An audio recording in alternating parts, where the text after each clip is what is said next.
করোনি তারা এখানে জড়ো হয়ে যাও। সবাই শোনো, আমাদের মধ্যে একটা বিমলখোর ঢুকে পড়েছে আর সে আমার বউকে পটাবার তালে আছে। আমার বউ আবার গুটকাখোরদের পছন্দ করে। কোন সারা বিমল খাস? ভালোভাবে বলছি বেরিয়ে আয়, না হলে ধরতে পারলে সালার বিচি কেটে হাতে ধরিয়ে দেব। দে আমার ছুরি, আজ সালার বিচি কেটেই বাড়ি যাবো।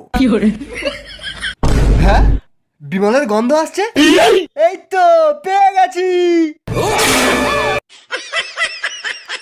ও বাবা, এ তো রজনীগন্ধা খায়।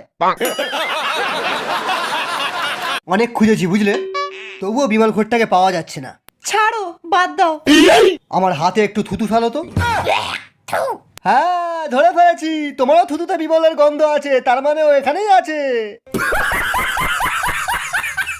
এই শালাই বিমল খোর, তুই শালা কি ভেবেছিলিস 5 টাকা হলে একটা বিমল কিনে জর্দা মিশিয়ে গালে দিয়ে আমার বউকে পটিয়ে নিবি? তোর যদি গালে কোনোদিনও বিমল দেখতে পাই, তাহলে নেক্সট টাইম তোর গালে আঙুলের জায়গায় অন্য কিছু ঢুকিয়ে দেবো।